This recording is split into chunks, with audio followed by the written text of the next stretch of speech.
Hi friends, welcome back to నిన్ను కోరిన కథలు. ఈరోజు స్టోరీ నా ప్రేమ ఎపిసోడ్ నెంబర్ 11. ప్లీజ్ ముందుగా వీడియోకి ఒక చిన్న లైక్ చేయండి. లైక్తో పాటు హైప్ ఇవ్వండి. ఇక స్టోరీలోకి వెళ్ళిపోదాం. మనం పెళ్లి చేసుకుందామా సంధ్య? అడిగాడు సిద్ధు. సిద్ధు నోటి నుండి అలాంటి మాట ఊహించని సంధ్య అలానే ఫ్రీజ్ అయిపోయింది. సంధ్య అని సిద్ధు పిలుపుకి నార్మల్ అయ్యి నాకు ఇష్టం లేదు చెప్పింది సంధ్య. సంధ్య మాటకి సిద్ధు చిన్నగా నవ్వుకొని సంధ్య బెడ్ దగ్గర సిద్ధు చైర్ వేసుకుని కూర్చొని నేను చెప్పేది పూర్తిగా విని ఆ తర్వాత నువ్వేమైనా చెప్పాలనుకుంటే చెప్పు అని సిద్ధు మాట్లాడడం స్టార్ట్ చేశాడు. నేను ఒకరిని ప్రేమించాను, కానీ నా ప్రేమ నాకు అనుకోని పరిస్థితుల్లో దూరమైంది. అప్పటి నుండి నా మనసులో నా జీవితంలో ఇంకొకరికి స్థానం ఇవ్వలేదు. నేను నిన్ను పెళ్లి చేసుకుంటాను అని అనడానికి నా దగ్గర కారణాలు 2. ఒకటి, మా నాన్నమ్మ నిన్ను నా భార్యగా చూడాలని కోరుకుంది. రెండోది, మా నాన్నమ్మ మాత్రమే కాదు, సిరి కూడా ఇదే కోరుకుంది. గగన్ సిరిని ప్రేమించాడు. సిరికి కూడా గగన్ అంటే చాలా ఇష్టం. అందుకే మీ ఇంటికి వచ్చాం సంబంధం అడగడానికి. సిరికి గగన్కి పెళ్లి జరగాలంటే నువ్వు నన్ను పెళ్లి చేసుకోవాలని చెప్తూ సంధ్య వైపు చూస్తూ, అంతేకాదు మనం పెళ్లి చేసుకొని భార్యాభర్తల్లా ఉండాలని నేను చెప్పడం లేదు. నా మనసులో స్థానం నా ప్రేమది. నేను ప్రేమించినా తనకే ఉంది. మా నాన్నమ్మ కోరిక తీర్చడానికి నేను నిన్ను పెళ్లి చేసుకోవాలని అనుకుంటున్నాను. నీకు ఈ విషయాలన్నీ ముందే చెప్తున్నాను. ఎందుకంటే రేపు మన పెళ్ళయ్యాక నువ్వు నా నుండి ఎలాంటి ఎక్స్పెక్టేషన్స్ పెట్టుకోవని. నీకు ఇష్టమైతేనే చెప్పు. ఇంట్లో పెద్దవాళ్లతో నేను మాట్లాడతాను అంటాడు సిద్ధు. సిరి గగన్ ఒకరినొకరు ఇష్టపడ్డారా? నాకెప్పుడూ గగన్ విషయం సిరి చెప్పలేదే అని సంధ్య ఆలోచిస్తుంటే, టైం తీసుకో, బాగా ఆలోచించుకో అని చెప్పి బయటకు వెళ్తూ, ఈ ఇల్లు నా ఫ్రెండ్ రాధది. అదే నీకు ట్రీట్మెంట్ ఇస్తున్న డాక్టర్ రాధది. ఇక్కడ నువ్వు ఎలాంటి ఇబ్బంది లేకుండా ఉండొచ్చు. నిన్నటి నుండి నువ్వేమైపోయావు అని సిరి బాధపడుతుంది గగన్ చెప్పాడు. ఇప్పుడు నేను మా ఇంటికి వెళ్తున్నాను, తర్వాత వస్తాను. నువ్వు తెలివైన దానివే అని నేను అనుకుంటున్నాను. నీ నిర్ణయం మీద సిరి గగన్ జీవితాలు ఆధారపడ్డాయి అని వెళ్ళిపాడు సిద్ధు. సిద్ధు మాటలకు వింటూ ఆలోచనలో పడింది సంధ్య. సిద్ధు బయటకు రాగానే రాధ తనని పక్కకు తీసుకెళ్ళి, ఎవరైనా ఒక అమ్మాయికి పెళ్లి చేసుకుందామని ఇలా చెప్తారా? నువ్వు తనకి చెప్తుంటే నాకైతే ఏదో ఫైల్ మీద సంతకాలు చేసే ముందు టర్మ్స్ అండ్ కండిషన్స్ చదివినట్టుంది. నాకేం అర్థం కావట్లేదు నీ ఆలోచన అంటుంది రాధ. కృష్ణ కూడా అయోమయంగా సిద్ధు వైపు చూస్తుంటే, ఇంత తెలివైన నాకే అర్థం కాలేదు, ఇంకా యావరేజ్ స్టూడెంట్ ఇంకా కృష్ణకే అర్థమవుతుంది అంటుంది రాధ. సంధ్యకు బాగా అర్థమవుతుంది. నేను చెప్పానని కాదు, ఎవరు చెప్తే పెళ్లికి ఒప్పుకుంటుందో వాళ్ళ చేతనే చెప్పిస్తాను అంటాడు సిద్ధు. ఎవరు? సంధ్య పెద్దమ్మ ప్రశాంతినా? ఆవిడ చెప్తే వింటుంది కదా సంధ్య అడిగింది రాధ. కాదు, ఇంకొకరున్నారు చెప్పాడు సిద్ధు. ఇంకెవరు అని సిరీనా అడిగింది రాధ. కాదు అని సిద్ధు అంటుంటే, ఆపండి, ఈ ప్రశ్నకు అన్ని ఆప్షన్స్ కూడా ఉంటాయా? తెలివైన దానివని నిన్ను నువ్వు పొగుడుకోవడం కాదు, పక్క వాళ్ళు పొగడాలి అని రాధని చూసి, నిజంగా నువ్వు బ్రిలియంట్ అయితే ఈసారి ఆప్షన్ పద్ధతిలో కాకుండా ఒక పేరు చెప్పు. నా పేరు పక్కన ఉన్న డిగ్రీలన్నీ నీ పేరు మీదకి ట్రాన్స్ఫర్ చేయిస్తా అంటాడు కృష్ణ. నీకు అంత తెలివి లేదని నేను అన్నానని కదా ఇప్పుడు నువ్వు నన్ను అంటున్నావు? చెప్తా అని ఆలోచిస్తూ ఏదో మైండ్లాగా ఫ్లాష్లా మెదిలి, ఎస్ ఐ నో, సంధ్యని ఈ పెళ్లికి ఒప్పించే వాళ్ళు ఉన్నారు. అదెవరో కాదు, శేఖర్, సంధ్య పెదనాన్న అంటుంది రాధ. నువ్వు చాలా షార్ప్ అంటాడు సిద్ధు. చూసావా, ఆన్సర్ చెప్పేశాను. ముందు అర్జెంటుగా నీ డిగ్రీస్ అన్నీ నా పేరుకి మార్చు అంటుంది రాధ కృష్ణని చూస్తూ. అలా ఎలా కుదురుతుంది, అది క్రైమ్ అంటాడు కృష్ణ. మరి ఇందాక చెప్పావు కదా అంతా తూచ్ అని కృష్ణ మీద అలిగినట్టు అంటుంది రాధ.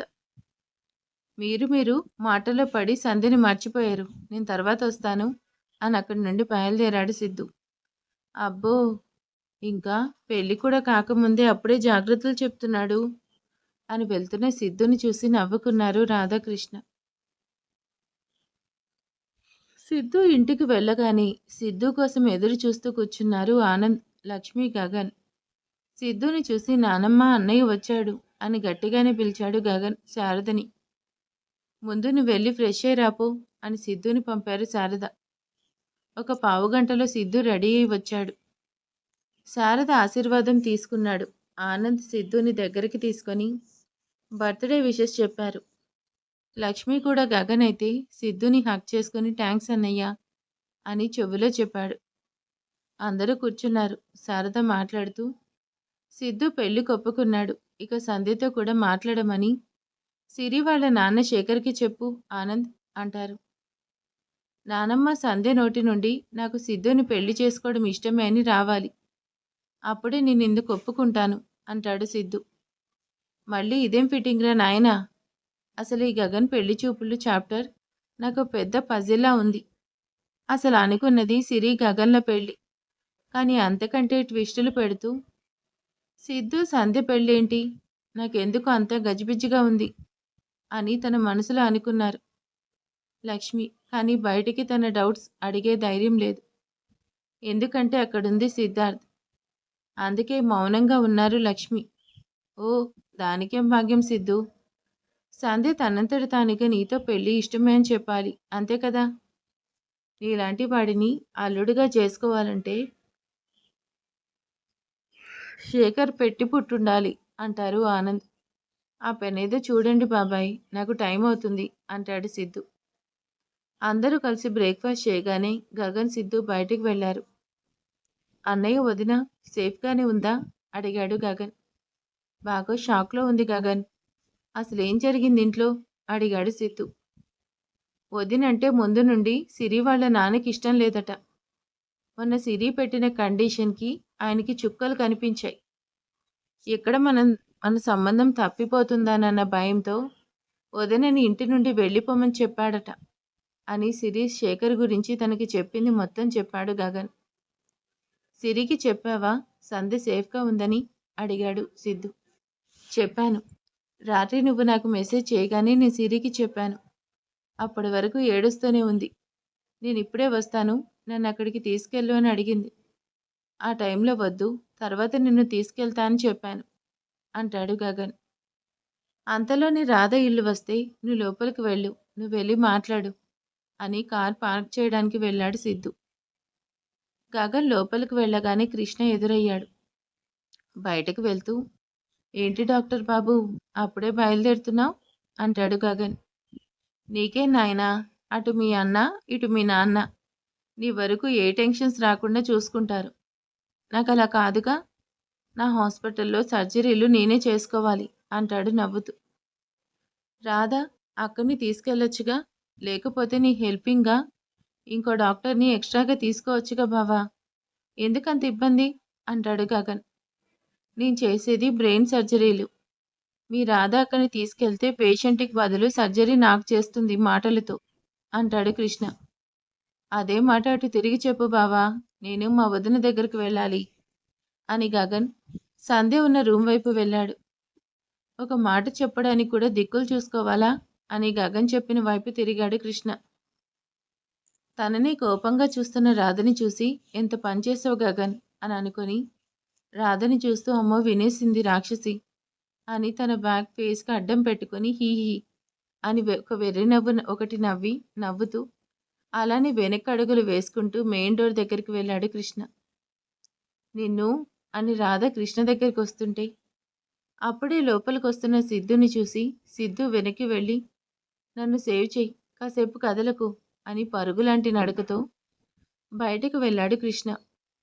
ఏమైంది రాధా అని సిద్ధు అడిగితే కృష్ణ వెళ్తున్న తీరుకు నవ్వుకుని ఏం లేదులే, మాకిది మామూలే అని పద సంధ్య దగ్గరికి వెళ్దాం అని అంటుంది రాధ. గగన్ సంధ్య ఉన్న రూమ్ దగ్గర నిలబడి లోపలికి రావచ్చా వదినా అని అడిగాడు. డోర్ దగ్గర నిలబడిన గగన్ని చూసి వదిననా అని తన మనసులో అనుకొని పైకి చిన్నగా స్మైల్ ఇచ్చి రండి అని పిలిచింది సంధ్య. థ్యాంక్స్ అని సంధ్య బెడ్ పక్కన ఉన్న చైర్లో కూర్చొని, ఇప్పుడు మీకు ఎలా ఉంది అని అడిగాడు గగన్. హా, బావుంది అని ఇతను కూడా ఇక్కడికి వచ్చాడంటే నన్నేం అడుగుతాడో అని మనసులో అనుకుని, మీరేంటిక్కడ అని అడిగింది సంధ్య. సిరి మీ గురించి చాలా కంగారు పడుతుంది. రాత్రి మీరు సేఫ్గా ఉన్నారని అన్నయ్య చెప్పే వరకు ఏడుస్తూనే ఉంది. మీ దగ్గరికి రావాలని చాలాసార్లు అడిగింది. కానీ సిద్ధు అన్నయ్య పర్మిషన్ లేకుండా నేనేం చేయలేను. మీతో మాట్లాడిన తర్వాత నేను తనకి మీ గురించి చెప్పాలని అనుకున్నాను అంటాడు గగన్. సంధ్య మౌనంగా గగన్ చెప్పేది వింటుంటే, మీరే నన్ను సిరిని ఒకటి చేయాలొదినా. సిరిని నేను ప్రేమించాను. తనని అడిగితే సంధ్య పెళ్లితో పాటే నాది.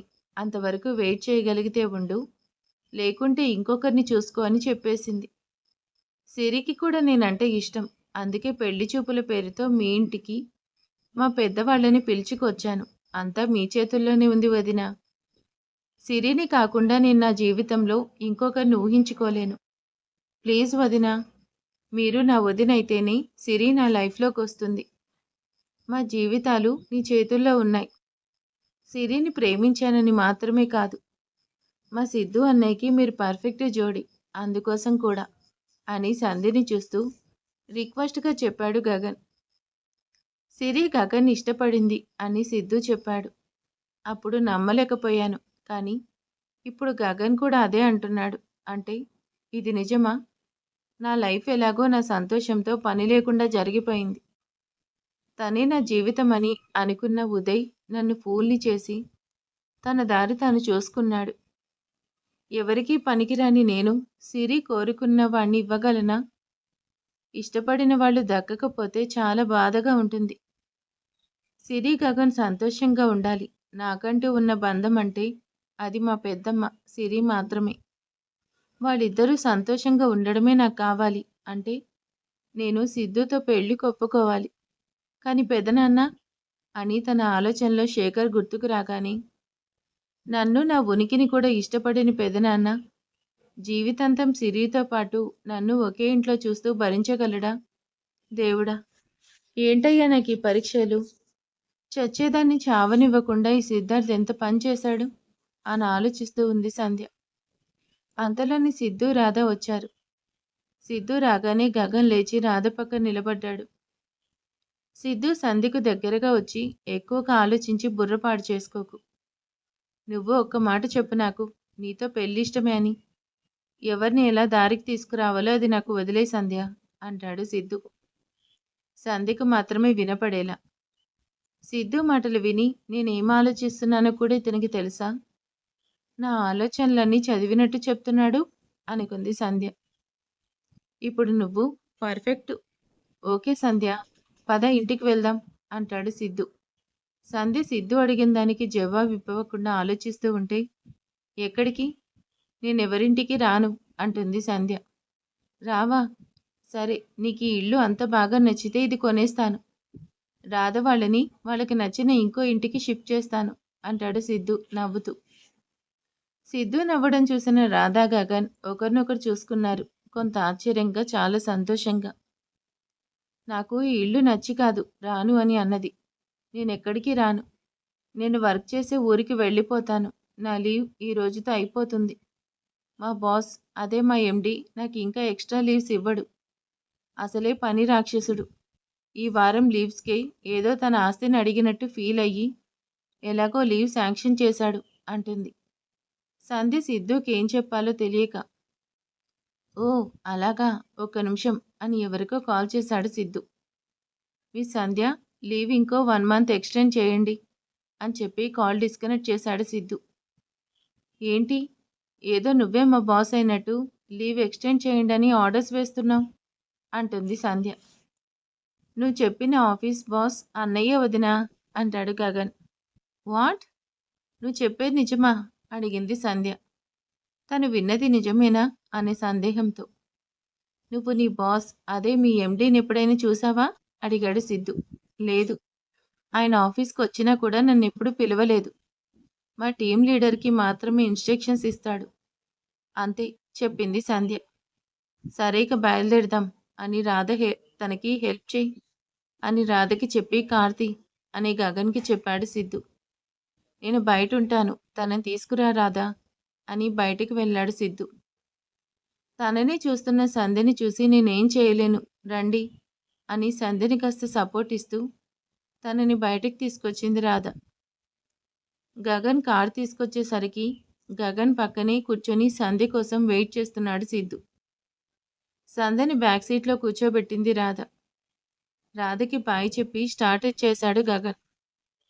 ఇప్పుడు నన్ను ఎక్కడికి తీసుకెళ్తున్నారు అని ఆలోచిస్తుంది సంధ్య. సంధ్యని మిర్రర్లో నుండి చూసి ఎక్కువగా ఆలోచించి స్ట్రెయిన్ అవ్వకు అని నీకు ఆల్రెడీ చెప్పాను కదా అంటాడు సిద్ధు. ఓరి దేవుడా, నేను నా మనసులో కూడా ఏమి అనుకోకుండా ఎలా ఉండగలను? ఆయన ఏమనుకున్నా అలా చదివేస్తున్నాడు.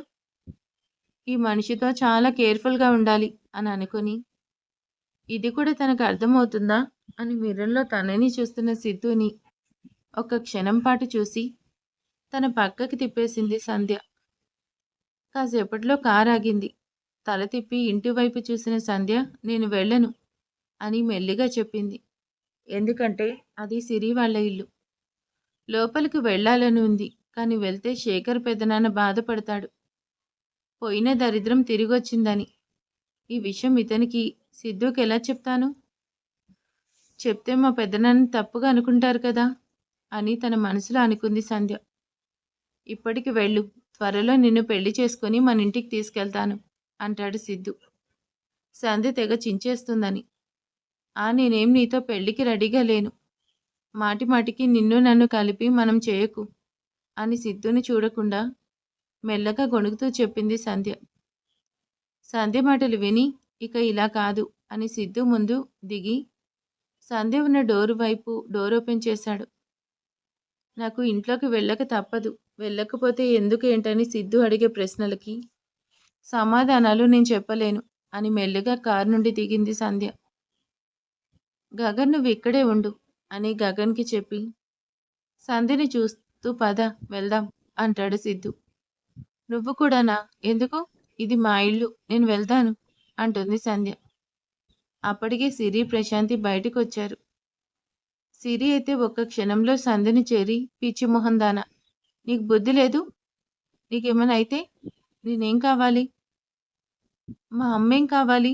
అయినా నా పిచ్చి కానీ ఎంతసేపు నేను మా అమ్మ నిన్ను మా సంధ్య అని అనుకోవడమే కానీ నీకు అసలు మేము నీ వాళ్ళమనే ఆలోచన లేదు. ఉండుంటే ఎవరో అన్న మాటలకి మమ్మల్ని ఇలా వదిలేసి వెళ్ళేదానివే కాదు అని అంటూ పదమ్మా, ఎవరో వచ్చింది తెలుసుకోకుండా మన వాళ్ళని పరిగెత్తుకుంటూ వచ్చాం అని ప్రశాంతి వైపు చూసి అంటుంది సిరి. సిరి మాటల్లో తన మీద ఎంత ప్రేముందో తెలుస్తూనే ఉంది సంధ్యకు. అప్పటికే మళ్ళీ చూస్తానని అనుకుని ప్రశాంతిని చూసి ఇక ఉండలేక పెద్దమ్మ అని ప్రశాంతిని పట్టుకొని చిన్నపిల్లలు ఏడుస్తుంది సంధ్య. సిరి మాటలకి అమ్మో, నేను అనుకున్నంత మెతక కాదు, గడుసు పిల్లే. వదినని ఈసారి బయటకు వెళ్ళనివ్వకుండా తన మాటలతోని కట్టిపడేసేలా ఉంది సిరి అనుకుంటాడు గగన్. ఊరుకో సంధ్య, బాధపడకు, ముందు లోపలికి వెళ్దాం అని సిద్ధుని చూసి రండి బాబు అని పిలిచారు ప్రశాంతి. సిరి సంధ్యని తీసుకుని లోపలికి వెళ్తే ఆంటీ మీతో ఒక మాట చెప్పాలి అంటాడు సిద్ధు. మెల్లగా సంధ్యను నేను పెళ్లి చేసుకోవాలని అనుకుంటున్నాను చెప్పాడు సిద్ధు. సిద్ధు మాట ప్రశాంతికి చాలా సంతోషాన్ని ఇచ్చింది. సంధ్యకి సిద్ధుతో పెళ్ళైతే ఇక సంధ్య గురించి ఎలాంటి టెన్షన్ ఉండదు. సిద్ధు మనిషి మాట ప్రశాంతికి నచ్చాయి. ఆల్రెడీ సిరి పెళ్లి చూపుల్లోనే మీకు ఇష్టమైతే ఒకసారి అంకుల్తో నేను ఈ విషయం గురించి మాట్లాడాలి. ఆయన ఇంట్లో ఉంటే కాస్త పిలవండి, మేము సరదాగా బయటికి వెళ్ళి మాట్లాడుకుంటాం అని చెప్పాడు సిద్ధు. అంటే శేఖర్ని పెళ్లికి ఎలా ఒప్పించాలో ముందే స్కెచ్ వేసుకొని వచ్చావా బాబు అని సిద్ధుని చూస్తూ తన మనసులో అనుకుంది ప్రశాంతి. మరి ఇక తర్వాత ఏం జరగబోతుంది ఏంటి అనేది నెక్స్ట్ పార్ట్లో చూద్దాం. ఈరోజు వీడియో ఎలా ఉందో ప్లీజ్ కామెంట్ చేసేయండి, లైక్ చేయండి. Thank you.